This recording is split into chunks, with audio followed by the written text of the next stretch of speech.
Welcome to a Tyre Kickers special episode. My name is Max, and this is a Rolls Royce Corniche buying inspection special. The Tyre Kickers. We're going to get a 1974 Corniche up on a ramp, go through its history, take a test drive, and talk about the model's strengths and weaknesses. Classic car chat. It's a car I've been fascinated about for years, and this one is for sale. So could this be the episode I finally buy a Rolls Royce? With Max and Matt.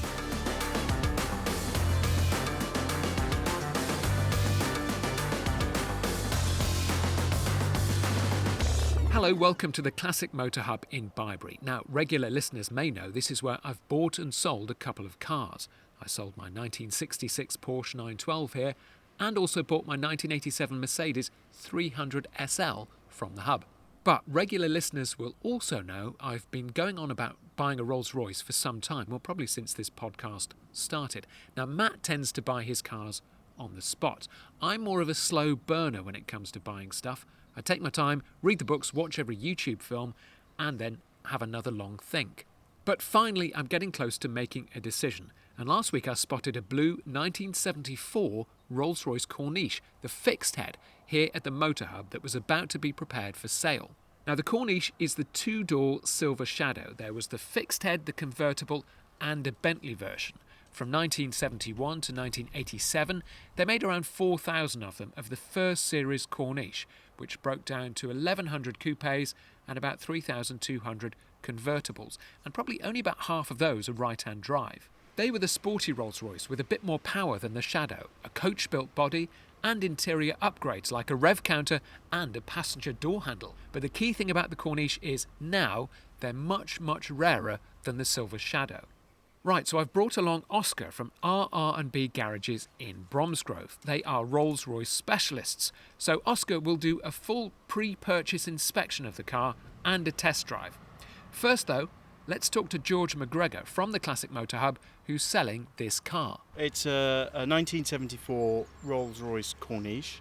It's a car that we, the Hub, have known for many years now. It's owned by a really good friend of the business, who has a wonderful collection of modern, classic, never had any really old cars, but he's known for really looking after his cars. Now, this Rolls Royce, it's not the finest example you're ever going to see, but it's, I think, a relatively solid sound car. So it's this sort of beautiful sort of sky, maybe light blue on the exterior, but the interior is a wonderful dark blue that's beautifully patinated.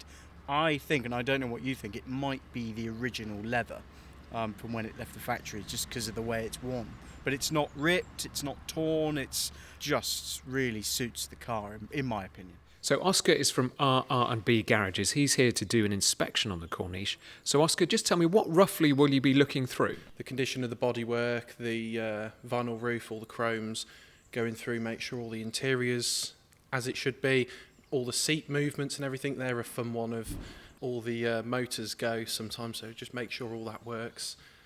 All the air conditioning system, I'm sure you know about how complicated all the aircon is in these cars, right through to all the mechanical, as much as I can do without upsetting the suppliers with pulling wheels off and stuff. I'll try and be as respectful as I can with it, considering it's not your car yet. And what kind of things do you look for on a 1974 Rolls-Royce Corniche? What kind of weak points are there? They love oil leaks. They absolutely love it. Just having a look under it, there are some shiny bits. It's obviously had some work done recently, throughout the years keeping it going. So it's not one of those, sometimes with these, it's getting more and more frequent. Not so much with the Corniche, because they're a bit of a special car, but the Silver Shadows, you go and look underneath them and you're just like, oh no, and you just want to look away and be like, take it away from me, take it away. The report's not long enough, you'd be there all day saying this is corroded, that's corroded, this has fallen off. But no, this looks, well, we'll have a look at by the end of it what we think, but certainly on face value, it's a very shiny, very nice looking car. Okay, you get stuck in with the oily bits, and I'm going to take the history file off to the cafe where it's warm and cosy and go through the history and see if I can spot anything in that. Right, so I've come into the cafe at the Classic Motor Hub to go through the car's paperwork. There was a bundle of paperwork in the boot, so I've left Oscar in the garage to have a look at the car on the ramp and I'm going to go through the paperwork. First of all is the V5. That is showing that the current keeper, he got the vehicle in the year 2000, so he's owned it for, 26 years. Number of former keeper, 9. So let's go to the receipts. The first receipt comes from HRO in Cheltenham, and that's from March 2026. Okay, so last month. And that is it's a full service. That's good. At 23,000 miles. Now, the mileage is 123,000, I think. It says 23 on the odometer. I'm guessing it's gone round the clock once. So, this is March 2026, full main dealer service, £2,000. Okay, that's not bad, is it? For a car that was built in 1974. Next service receipt comes from 2018. It's quite a long time from 2026 to have a service. Yes, that's the registration number. Mileage is 23,052. So that means it's done less than 250 miles in 8 years. Okay, I'll have to have a look at that. That was a full service for £1,200. Then we are going to 2015, which is a main dealer, Rolls Royce in Cheltenham. That was a full service for £982. And that was the car at mileage 22,959. So it's not doing a lot of miles, this car. Now this is good because it's got all the old-fashioned MOT certificates from 2005. It says it's blue and it's done 18,000 miles. 2002, it's blue, it's done 14,000 miles. 2001, 10,000 miles, still blue. 2000, 8,000 miles, blue. Blue in 1999, 7,000 miles. Blue in 98, 3,000 miles. Blue in 97, 2,000 miles. Blue in 96, 1,600 miles. Okay, here's where we went round the clock. In 1994, it's at 95,000 miles. So it's definitely gone round once. 1993, it's a silver car. It's silver in 92 as well, at 94,000 miles. So mileage is tally, not done many miles, but the colour doesn't. It's gone from blue to silver as we've gone back in its history. Final payment in respect to engine refurbishment. So I think it had an engine rebuild in 1998 for 7,000. Oh, I've just got to page 5 of that invoice, and that is detailed. Cylinder heads overhauled. Replace all 8 pistons and liners. Oh, I've just got to the final page of this invoice, and the total in April 1998 is £12,000 for an engine rebuild. Wow. But interestingly, the mileage is at 3,600, so that suggests that the mileage now is at 23,000, so it's only done about 20,000 miles since that engine rebuild, although it is 28 years ago. Right, I've come to see Oscar halfway through the inspection. You've got your headlight on, looking very serious with the car jacked up on a ramp. What have you found so far? Not much, to be honest. There's bits here and there, but I think on a car of this age, there kind of always is. You know, it's very, very rare that you'll buy a car that doesn't need anything doing to it. At the minute, I'd say I'll be fighting you for buying it. It's pretty good. So I've not got, obviously it's at the half height on the ramp now, just going around all the wheels. I've done all the top, everything apart from the fog lights don't work. There's a couple of dents you can see up on the door, this sort of height. There's a few little car park dings, and it needs a set of tyres. Other than that, not really found anything, to be honest. So I've been having a good look through the history. I found out that it was resprayed in the 90s. It was originally silver, but now this is a dual blue. I've never heard of that colour before, but... No, I haven't. But it looks very similar. It's almost similar to the Silver Lake on the 2000s cars. It's a lovely colour. And as you say, it presents well. There's no, corners of anything falling off. It's the sills are still... You can touch them without half of it coming off in your hands. It's fairly... it's a very respectable car. The other thing I found out is the chrome was all redone in the 1990s as well. So that they spent £2,500 redoing everything chrome in the mid-90s. So that's a chunk of money back then. Yeah. Because all the chrome looks quite good. It does, yeah. There's a couple of little dents on the rear bumper, but for something like this, it is all really, really nice. You can see these scratches on the sill trim, which is just as your trousers drag up and down as you put your feet in and out the car. But no, it is really in good condition.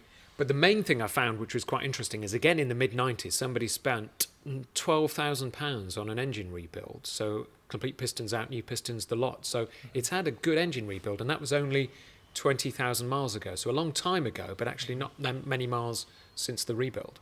Okay, that would have been at about 100,000 miles, is that right? Yeah. So that was actually I'll have to have a look to see the extent of it, but when the 100,000 mile service interval, they did an engine refresh, like a decoke they called it. They pull the heads off, pull the liners out and hone and clean them and put them all back in, and we'll see what the extent is, but it could be, a lot of these cars had that done at that sort of mileage. So halfway point, we haven't done the test drive yet, which is pretty crucial, but there's nothing so far that screams run away. No, not at all. At the minute, as I say, I really like a Corniche. I've been on the lookout for some, and as I say, I'd fight you for this one at the minute. Get off. I spotted it first. Get lost. Right, I'll leave you to it to do the second half, then we'll try and do the test drive in what, an hour or so, shall we? Yeah, that sounds about right. Right, I have come underneath the car. Now, I know absolutely nothing about mechanics, but it doesn't look that oily underneath there. I was expecting a few more oil leaks, and I am sitting underneath the engine, so if it was leaking oil, there'd be oil in my hair. I mean, there is a tiny bit around the sump division of GMC, that's a General Motors gearbox. That looks okay. Yeah, from what little I know, that looks all right. Fuel pump at the back. Fuel lines look all right. Looks greased. There's a bushing holding onto the exhaust, which looks a bit tired. Avon turbo steels. Well, those are the right tyres. Don't know how old they are, though. Yeah, I mean, I know absolutely nothing about oily stuff, but it doesn't look that rusty. And actually, because it's halfway up on the ramp, I can have a good look at the chrome. And the chrome was re-chromed about 25 years ago. And it all looks tiny bit of rust here I can see on the passenger side rear bumper, but that's not bad. And actually, when you're looking at the bodywork from this level, so the kind of wheels are at my eye line, the body looks pretty good. Not seeing much as you look along the side. It's got the Corniche wheel trims, which are slightly different to the Silver Shadow wheels. But so far, I can't see that much rust. Tiny little bit under the rear valance, but not bad. So I am 2 coffees in going through the paperwork, and I have found the smoking gun. So these are pictures of the car. Now, just as I was going through those invoices, November 1995, it had make, good, repair, bodywork, etch and build prime, repaint vehicle in Rolls Royce dual blue. Now, interestingly, on the V5, it says the car is silver stroke blue, and all the MOTs, it says it's blue until 1998, I think, and then it's silver. So here is a picture of the car in the middle of all its bodywork, and at the beginning it is very firmly a silver car with a blue vinyl roof. So whether this is original silver or it was a blue car sprayed silver then sprayed blue again, I don't know. That means that needs a lot more investigation. But here are the pictures. It's silver, and it has a huge amount of rust on it. It's got a really rusty rear valance underneath the rear bumper. Registration number's the same though, that's good. Not too much rust at the front. It has got, correction, it has got rust at the front. That has got a very rusty front wing and another very rusty front wing. Rusty rear wheel arch. There's a lot of rust around the rear wheel arch actually, and that has got a very ugly welded patch in one of the sills. It's been completely stripped down. Every panel has been stripped, and then eventually there it is in blue. That's the finished article after loads and loads of photographs of it stripped and sanded and primed. There is the finished article in blue with the blue vinyl roof. So that's it. Silver at the start, blue at the end. It has had a colour change.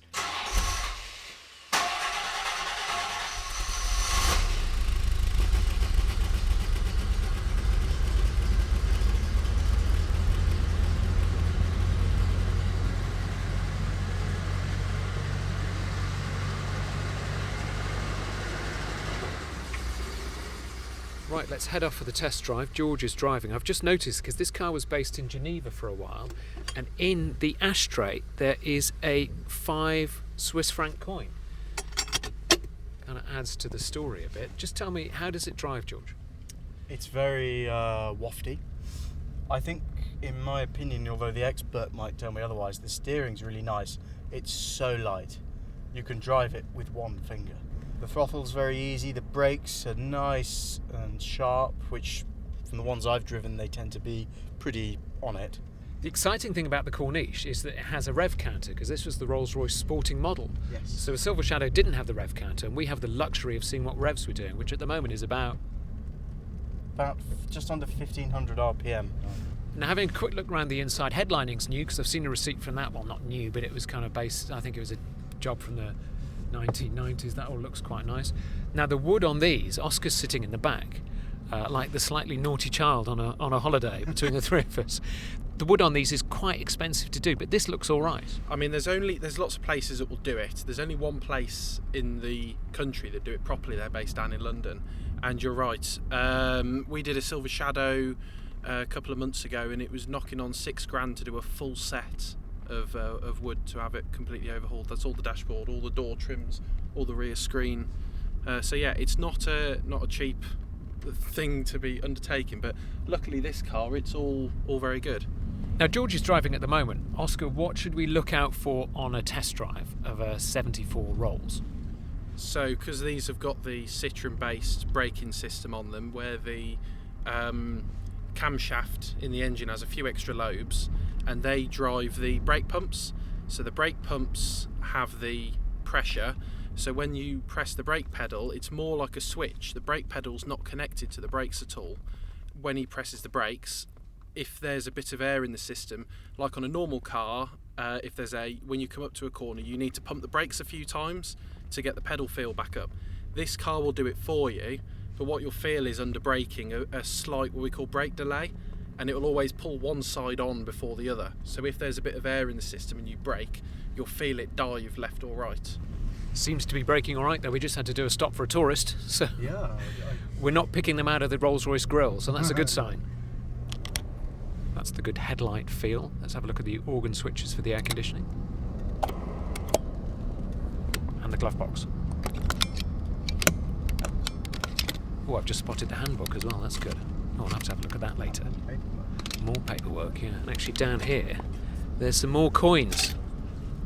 About 50p, I think. That's exciting. Price of the car's going up. Sorry, Max. We'll go through that later and see if we can save some money. Right, Oscar, you're going to give it a drive. What are you looking for on the drive? Give the brakes a go. I want to try the cruise control, because they're another point of issue. They're a bit antiquated in the way they work. Just a general feel for the suspension and brakes and general road holding. And we've got the aircon on max, and that is blowing cold air, which is good, because I've never had a Rolls Royce where I've felt cold air out of it, because it's quite an expensive fix. It is, yeah. When they, but it all seems to be working across all the ranges, hot and cold. There's about half a dozen electric motors in the engine bay that physically pull and push rods that operate different flaps for hot and cold and where you want it on the dashboard or out the bullseyes. They're so complicated, and yeah, when they go wrong, it's more the labour to fix them, the hours that it takes. Right, let's head off and see what you think. It seems to be ticking over all right, doesn't it? It does, yeah. So this is the first test. Aircon on, you want your headlights on, and then bit of power steering, and it should just be about 600 RPM, which it is on that rev counter. So any lower than that, it gets a bit lumpy in stalls, but it's running all right. You're putting the engine under a bit of load. Yeah, that's it. Just Corniche differences. I've noticed there's a grab handle. We've got the rev counter. Is there anything else Corniche specific? The view out the bonnet, the wings are a lot more rounded. I think they look a lot better when you're sat in here. Obviously, you've got the felt headlining, whereas the Shadows are normally an Everflex or a Marvelon headlining, or you could option the leather, but it was quite rare. Obviously, the seats, all the controls are on the door panels rather than on the centre console, and it's a lot more driver orientated. All the gauges are in front of the driver, whereas on the Shadow they're all spread across the dashboard.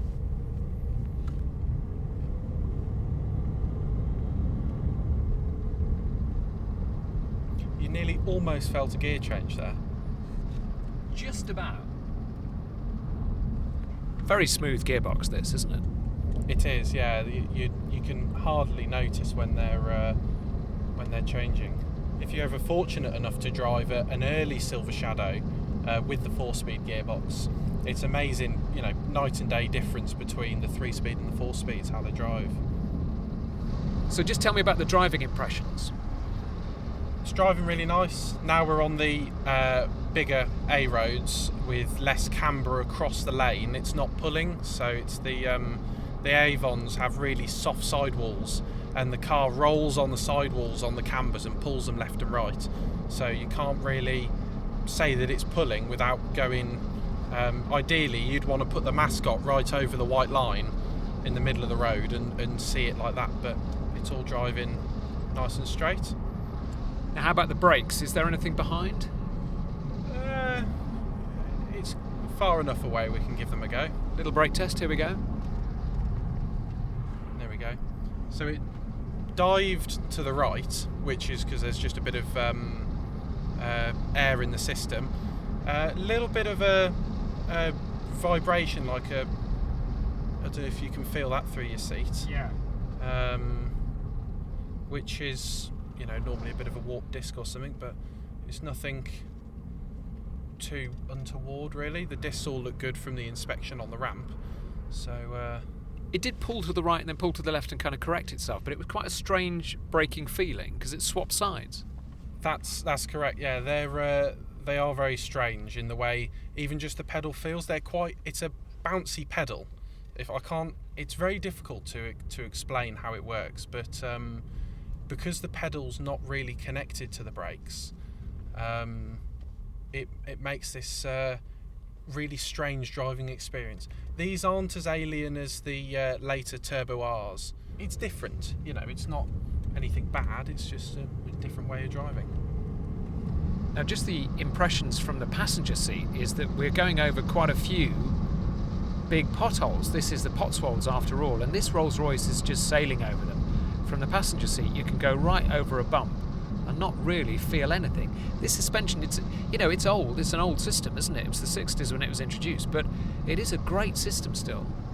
It is, yeah, and Rolls-Royce kind of stole it off of Citroën and changed it in their own way to make it work for them. But they used it right up until 2003 with the final series as yours and Continental Ts and that sort of thing. So the system's been around for a long time. Rolls-Royce were very good at designing something so state-of-the-art and then sticking with it for decades, by which point it's so out of date they needed to completely redesign the system. Oh, we're going around a corner. It swings on the corners, but then it kind of picks itself up. You get initial roll, and then the suspension kind of wakes up and starts to do something. It's such a weird experience driving one of these. There's nothing like it of the era that drives quite like a Rolls Royce.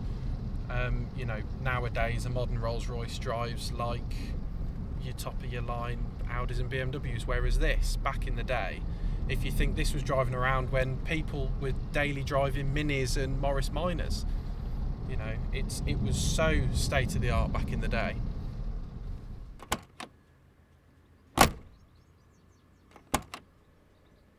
So Oscar, we've done the test drive, you've done the inspection. What is your kind of thinking on first what needs doing? There's some corrosion around the outside, it is a bit frilly around the edges, but it's all the return edges of the sills and everything. You're not into any paint work. There's a couple of little niggly things on the test drive flagged up. There's showing no oil pressure, but that's just the sender unit. The tyres, I can't find a date on them, but we found some invoices that it was done in the 90s, late 90s they were on. Corrosion treatment and sealing underneath to keep it good for the foreseeable. There was a slight disc vibration on the front, which, the discs and pads are fine. They've got lots of health on them. Other than that, the air conditioning compressor's slightly noisy, but we're talking about, it's not a new car. We're nitpicking really. There's for what there is on that, there's cars up for twice as much money as that need twice as much spending on them. So I think you found a good one. Okay, thank you, Oscar. Much appreciated. Really enjoyed talking to you today. Right, I like the car. It's not original colour. It's quite high mileage, 123,000 miles. So it's not the top-rated Corniche in the market at the moment. However, it is quite a nice one, and I could jump in it tomorrow and just drive it for a bit before I had to spend any money. So, let's talk Turkey. I'll pop off, talk to George, and see how we get on. So Turkey has been talked. Have I bought myself a 1974 Rolls Royce Corniche? Find out next time.